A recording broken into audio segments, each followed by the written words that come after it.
Le dernier quart d'heure de Smart Bourse chaque soir, c'est le quart d'heure thématique. Le thème ce soir, c'est celui des enjeux ESG à travers la question de la notation financière et extra-financière. Et on va parler d'ailleurs de la consolidation de ce secteur de la notation financière et ESG en Europe avec Élie Herrière-Dubreuil qui est à mes côtés en plateau, le PDG d'Etifinance. Élie Herrière-Dubreuil, bonsoir et bienvenue. Bonsoir Grégoire. Merci beaucoup d'être là. Alors Etifinance, je le dis, c'est quand même une marque connue. C'est une marque historique, pionnière en matière de notation et de conseil ESG en France. Absolument. Voilà, pour ceux qui ne la connaîtraient pas, j'assume l'idée que c'est une marque connue. Vous avez alors fusionné Etifinance avec Spread Research en 2017 pour créer Qivalio. On va oublier Qivalio aujourd'hui puisque Etifinance reprend le leadership, redevient la marque de tête d'un groupe qui a grossi sur le plan européen avec une acquisition que vous venez de finaliser en Espagne, l'acquisition d'une agence de notation financière Accessor. Donc là, on a déjà la dimension européenne de votre groupe qui se positionne comme une alternative européenne avec des ambitions de leader en matière de notation intégrée, vous dites, financière et ESG. Je vous laisse développer et nous raconter un peu l'histoire du build-up, là, de la construction de ce groupe sous la marque Etifinance, Élie. Et puis alors, moi j'entends alternative européenne, donc je pense domination de la notation américaine et donc besoin de souveraineté sur le plan de la notation financière et extra-financière en Europe. Et puis j'entends notation intégrée et là je vois la fusion de l'analyse financière et extra-financière. En tout cas, de la notation financière et extra-financière. Merci Grégoire, merci de me recevoir ce soir. Donc effectivement, on vient d'annoncer la fusion avec Accessor Rating, qui était la première agence de notation indépendante espagnole, créée il y a 10 ans en Espagne, et qui s'était développée sur son marché, principalement en Espagne et au Portugal, sur l'ensemble des classes d'actifs. Donc ça, c'est assez important parce que Accessor était bien évidemment sur le cœur de segment qui est également notre cœur de segment, on y reviendra un petit peu plus tard chez Etifinance, c'est-à-dire les entreprises de taille intermédiaire, mais également sur les autres classes d'actifs. Il note aussi des financements structurés, des financements de projets, des États, des collectivités locales, des banques, des assurances, bref, l'ensemble des classes d'actifs. Et donc, avec ce regroupement sous la marque Etifinance, le futur de la finance, c'est la finance durable, nous entendons nous développer dans toute l'Europe, en commençant par les marchés sur lesquels nous sommes établis, la France, l'Espagne, le Portugal, l'Europe du Sud en général, mais également rayonner dans l'ensemble de l'Europe comme une alternative européenne, l'agence européenne de la double matérialité pour laquelle nous entendons nous développer. On va expliquer double matérialité et pourquoi c'est important et pourquoi c'est peut-être un axe d'avenir justement pour cette notation intégrée, la manière d'évaluer les impacts ESG de l'entreprise vers l'extérieur, de l'extérieur vers l'entreprise. Mais encore une fois, moi quand j'entends alternative européenne, je regarde qui sont aujourd'hui ceux qui mettent des notes ESG sur les entreprises européennes. Ce sont majoritairement des Américains, MSCI, Sustainalytics, etc. Il y a besoin là, pour des questions même peut-être de respect des caractéristiques des entreprises européennes, d'une véritable agence européenne, d'une alternative européenne, comme vous dites, Élie ? Alors, premièrement, nous ne sommes pas forcément en concurrence directe avec les grands acteurs auxquels vous faites référence, puisque notre principal focus, mais qui n'est pas le seul, ce sont les entreprises de taille intermédiaire. Donc, nous couvrons, par exemple, chez Etifinance, avec notre indice Gaïa, l'ensemble des valeurs de petite et moyenne capitalisation boursière dans toute l'Europe. Ça, c'est quelque chose pour lequel nous avons la meilleure couverture. Parmi les agences, l'ensemble des agences extra-financières, nous avons la meilleure couverture européenne avec, d'ici quelques semaines, plus de 2300 valeurs couvertes en Europe. Donc, notre marché est spécifique et c'est le cœur de l'Europe, ces entreprises de taille intermédiaire. Et il y a un besoin du marché d'avoir une analyse robuste, solide, financière et extra-financière sur ces acteurs-là. Et c'est ce qu'Etifinance apporte vraiment au marché. Alors, sur votre deuxième question qui était celle de la notation intégrée, il y a bien sûr une convergence entre la notation financière et la notation extra-financière. On voit de plus en plus les paramètres extra-financiers sont importants dans la prise en compte. Vos invités juste à l'instant en parlaient.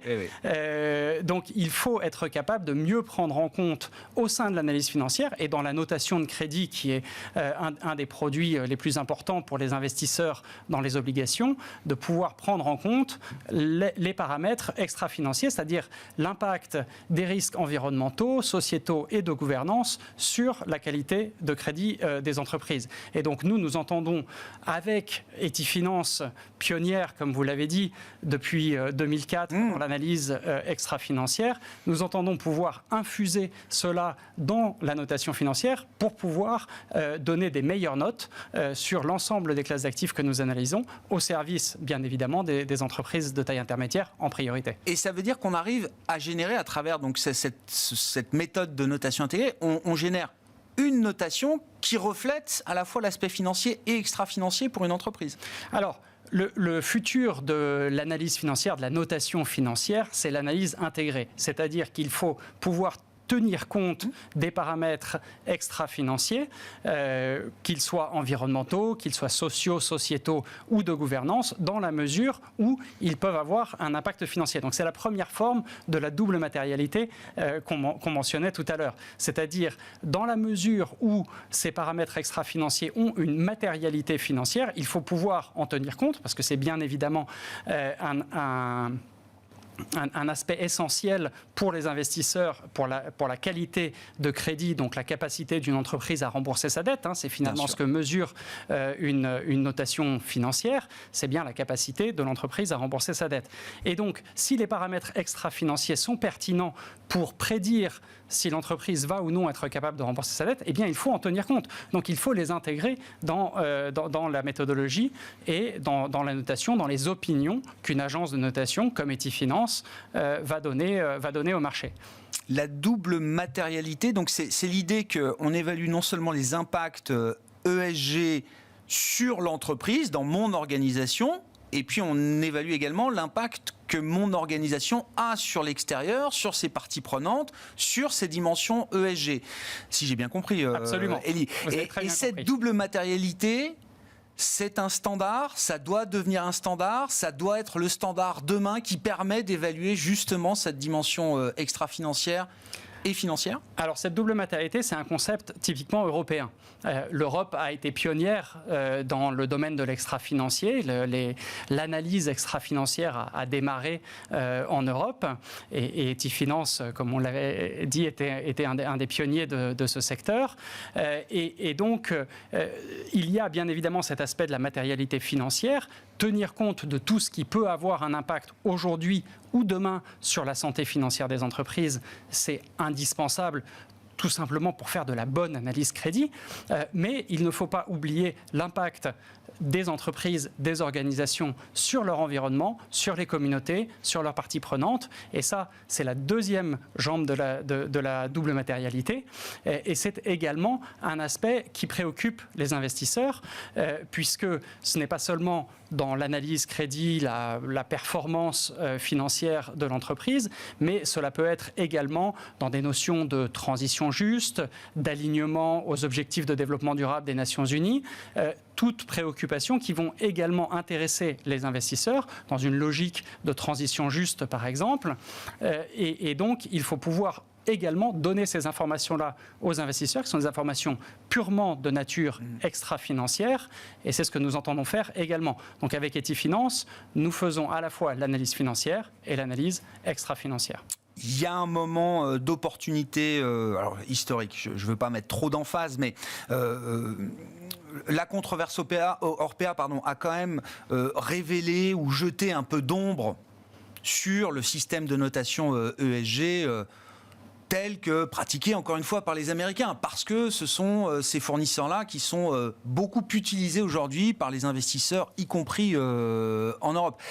Est-ce qu'il y a des enseignements à en tirer? Est-ce que vous en tirez des enseignements? Est-ce que pour vous, c'est un vecteur d'opportunité justement pour porter peut-être une méthodologie différente pour mettre en avant peut-être le bienfait d'être une agence européenne par rapport à des agences américaines. Je reviens encore à cette histoire de souveraineté, mais est-ce qu'il y a des enseignements à tirer de cette affaire-là, de votre point de vue, Élie ? Alors, pour moi, ce que révèle ce scandale ou d'autres, c'est bien la pertinence de l'analyse extra-financière et le besoin de prendre en compte ces facteurs extra-financiers dans l'analyse financière. Donc, j'y vois là un espoir ou une opportunité que ce scandale soit un accélérateur de la prise de conscience du besoin d'une analyse plus poussée dans l'extra-financier en général. Mais ça veut dire qu'il faut des moyens pour ça et donc, il faut des moyens. Chez Etifinance, nous allons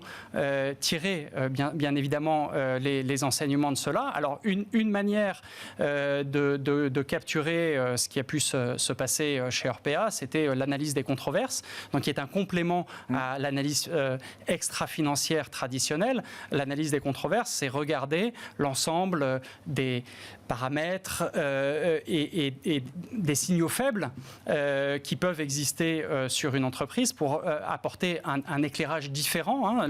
L'extra-financier, c'est un domaine extrêmement vaste. Il est utile de l'analyser à l'aide de différents outils. Et donc, nous, on est en train on vient de lancer une nouvelle offre sur les controverses qui s'appuie sur l'intelligence artificielle de manière à pouvoir aller chercher des données extrêmement larges, au-delà de ce que l'on pouvait faire précédemment, pour pouvoir mieux percevoir ce type de controverse. On analysait Orpea comme les autres. Je voulais pas forcément, oui. Et on avait dégradé la note de controverse d'Orpea de 3 à 4. On est sur une échelle de 5, 5 étant le plus risqué. On les avait dégradés justement dans notre analyse au mois d'octobre dernier, donc reflétant un risque élevé de controverse pour cette société. Sur le plan de la dynamique de croissance pour Etifinance aujourd'hui, donc vous signez cette acquisition en Espagne. Il y a du build-up, il y a de la consolidation encore à faire là, sur ce marché de la notation financière et extra-financière en Europe, Élie Arrière-Dubreuil. Alors le marché des agences européennes extra-financières reste assez fragmenté et je pense qu'il y a un besoin d'agences européennes de la double matérialité qui sont à la fois capables d'analyser les aspects financiers, les aspects extra-financiers, l'impact sur la santé financière des entreprises, mais aussi l'impact des entreprises sur leur environnement, sur les communautés, sur leurs parties prenantes. Et donc, oui, nous entendons participer et continuer à faire partie de cette consolidation en cours et regarder d'autres opportunités en Europe. On va bien évidemment continuer à croître en France et en Espagne et au Portugal, dans les marchés dans lesquels nous sommes déjà présents, mais essayer d'aller au-delà également.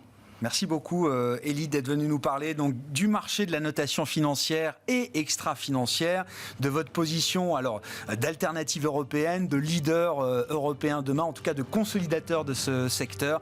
Élie Arrière-Dubreuil qui était avec nous en plateau, le PDG d'Etifinance dans le quart d'heure thématique de Smart Bourse ce soir. Ainsi se termine cette émission. On se retrouve demain en direct à 12h30.